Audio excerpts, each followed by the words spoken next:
Hey friends, Tasha here. Welcome back to the channel. Thanks again for all the support. Feel free to subscribe if you want to see more content like this. Today, I've got 3 books here that I'm going to share my thoughts on, and I recommend all of these books if you're looking to grow as a professional or as a leader / manager in what you do.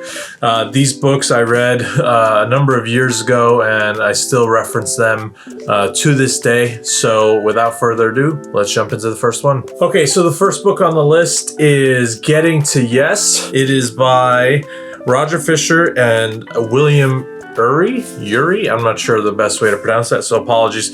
This is a book all about negotiation. It does touch on kind of business things, but it also is it admits and kind of makes you realize that like you're always negotiating with people all the time. There's kind of 2 main lessons that I want to share from this book, but I definitely encourage you to pick this up and read it yourself. It has been super helpful in my work day to day, both with coworkers, partners, people on my team, whoever it might be. Really great book. So 2 lessons I want to share from this book. The first lesson in this is focusing on the interests and not the positions. Basically what it means is, I'll use like a really rudimentary example. Let's say you're negotiating with a partner or somebody and they're like, hey, I really want 50% of whatever it is. You go back and forth arguing on 50%. Well, you want 50%, well, I want 75%. And you go back and forth and you just argue on what that specific number is, rather than thinking about, well, hey, why is that 50% important to you? What are you trying to accomplish? What are you hoping to get out of this in the long run? Why the 50%? If you ask those questions,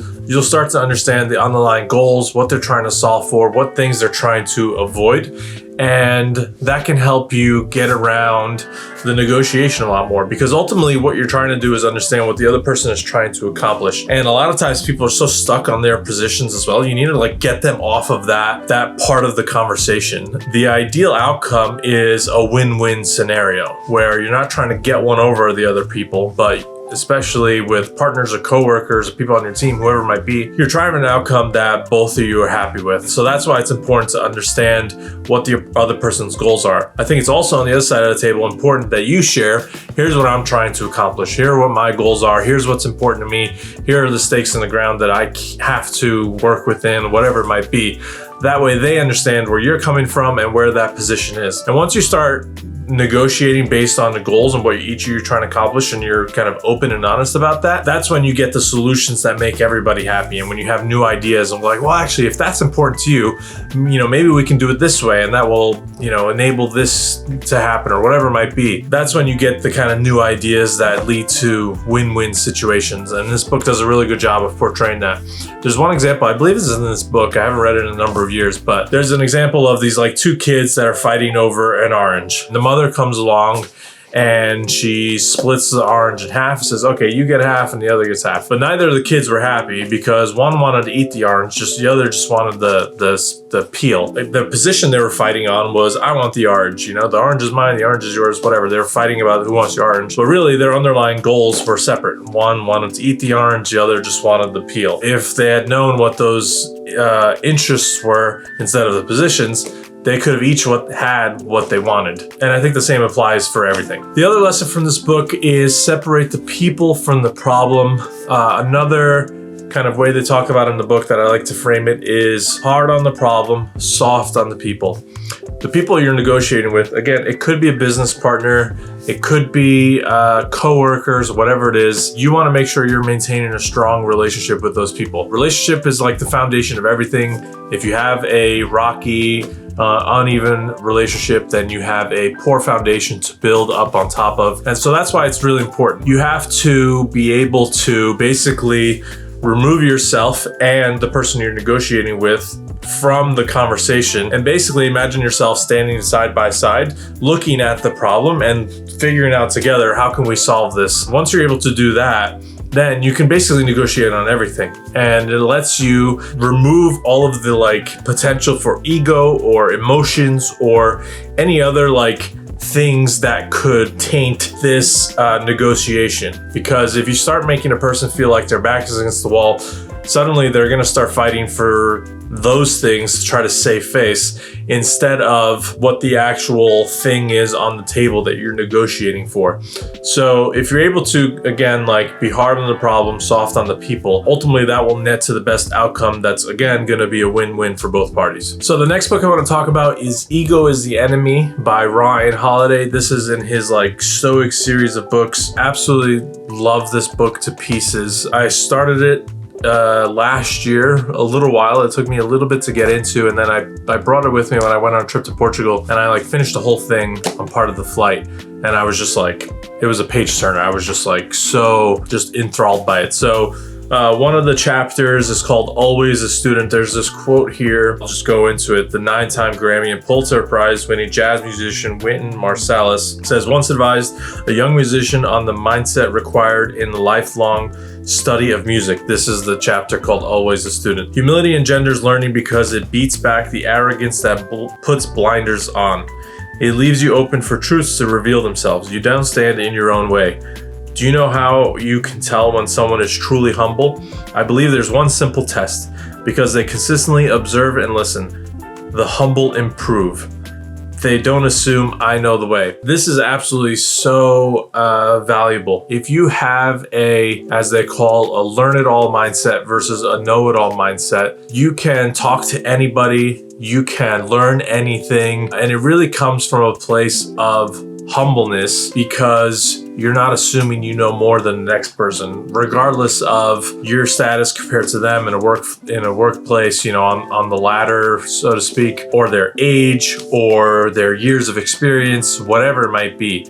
If you think, hey, I always have something to learn from other people, then that attitude will take you so far. And I think that's one that I've always tried to carry everywhere that I go, trying to be as kind of curious as I can be, willing to learn, willing to observe, and taking as much as I can has really helped a lot. And I think this book in particular was just a good like reminder of, hey, you don't know shit. You know, I've been, you know, working at 343 now for 9 years, 8 when I read this book. The product that we've been working on was seeing really tremendous success and things were going well. And I think it was very easy for me to get caught up in the like, you know, the kind of glory or fame of it all, whatever you want to call it, like really shallow stuff. It's important to keep grounded. It's important to keep the ego in the back pocket, keep your head down and keep working.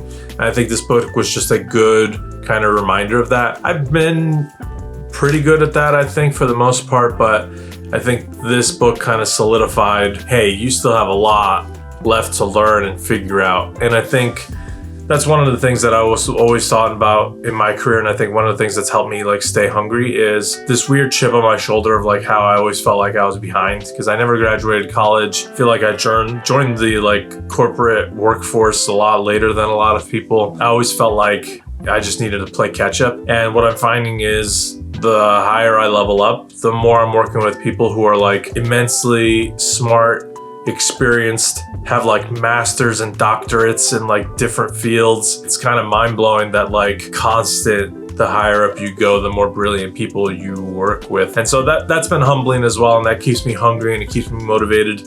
But I think, you know, ego at every turn is bad for you. And I think I wouldn't conflate that with confidence. And he talks about in the book how ego is not confidence. Confidence is based on like what you've done. And ego is based on like what you think you can do. You know, I have confidence in myself because of the work that I've done, but I don't have an ego about myself thinking I'm better than everyone or I can do anything or, you know, without putting in the work, of course, or anything like that. So definitely recommend this book. I think if anything, it just helps kind of keep that mindset that will take you far, which is being able to learn from everybody. The next book I want to touch on is Radical Candor by Kim Scott.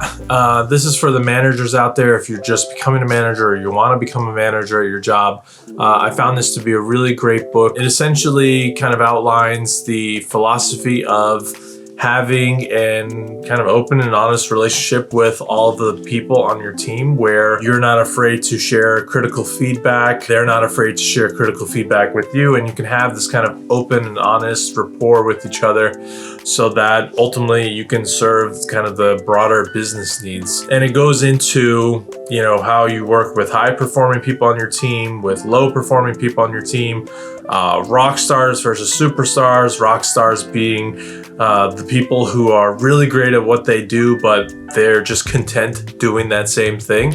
And those people are like really, really important to have on your team, versus superstars, which are the people who, again, are really high performers, but they just keep ratcheting up the ladder in terms of the responsibility that they take on, how fast they kind of move up. And it's not that one is better than the other, but you kind of need to understand who these people are and what their needs are and how they're challenged and motivated and all these things. So this book is just a really good guide for managers. I think the most important kind of part in it is just building a relationship of open communication with the people on your team, where, you know, if something doesn't go right, you're able to give that feedback. They're able to absorb it in the right way.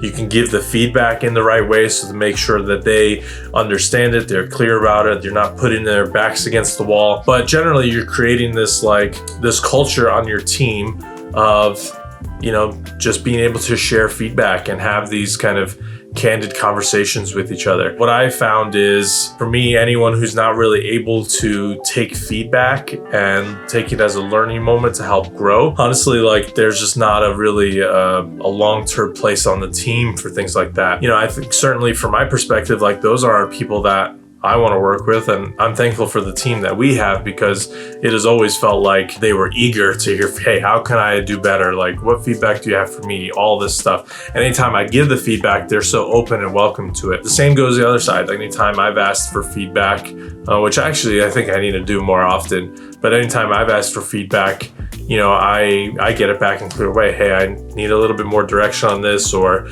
hey, when you mentioned this thing, I wasn't sure if you wanted this or that. You know, things that I've heard are like, you know, when I suggest an idea, people take it as direction. So I need to be more clear about, hey, this is just an idea, feel free to toss it away, you know, things like that. So this book does a really good job of kind of laying out, you know, as it says, like, be a kick-ass boss without losing your humanity. So that is Radical Candor. Definitely recommend it. I'm gonna have a link to all of these books in the description. Once again, you know, I just love reading and learning about different things. So I would recommend picking up each of these books. I try to pick like a wide variety of topics that were gonna be interesting. So hopefully you found this video helpful. Be sure to subscribe to the channel if you found it helpful, and leave a comment if there are any books that you would recommend, ones that you loved and you thought helped, you know, push your career forward. But that's gonna do it for today, and I'll see you guys in the next one.